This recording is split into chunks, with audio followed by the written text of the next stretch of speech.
La fréquentation touristique à Paris est effectivement impactée fortement par la crise sanitaire d'aujourd'hui. On a accueilli à peu près 12 millions de touristes dans Paris Intramuros quand on en accueille 30 millions d'habitude. Oui, on a un tarissement de la source internationale de notre fréquentation qui est très, très important puisqu'il n'y a plus de connexion aérienne notamment.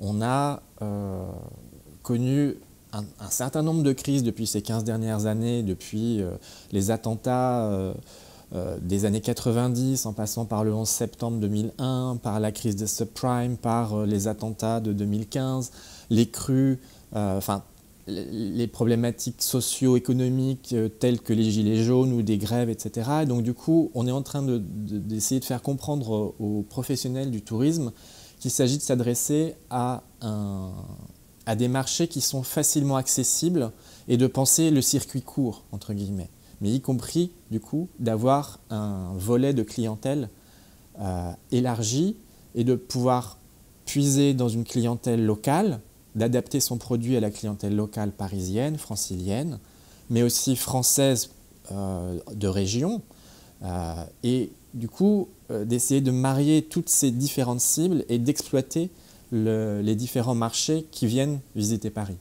Donc la crise va être un catalyseur de notre engagement auprès de cette clientèle nationale française. Et par contre, on est en train d'apprendre à s'adresser aux Parisiens et aux Franciliens aujourd'hui. Mais aujourd'hui, à Paris, il y a des endroits qui sont saturés. On a la chance que le tourisme soit bien réparti, bien isolé, on va dire, dans certains quartiers qui sont peu habités.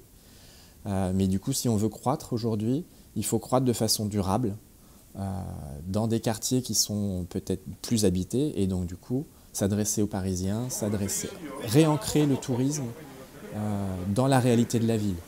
On essaye de faire comprendre aux professionnels que le touriste va peut-être envisager les choses d'une façon différente, va peut-être réclamer beaucoup plus de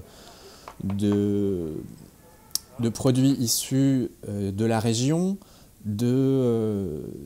d'énergie propre, de respect de la biodiversité, de respect de la consommation ou restriction de la consommation d'énergie pour certaines actions plutôt que d'autres. Enfin, tout un tas de gestes qu'on souhaite, nous, Office du tourisme, apprendre, s'ils ne le savent pas déjà, aux professionnels. C'est pour ça qu'on a bâti un programme pour un tourisme durable et accessible, pour les aider à progresser par le biais de tout un tas d'ateliers très pragmatiques leur permettant de se fixer des objectifs clairs pour progresser dans cette démarche vertueuse et durable.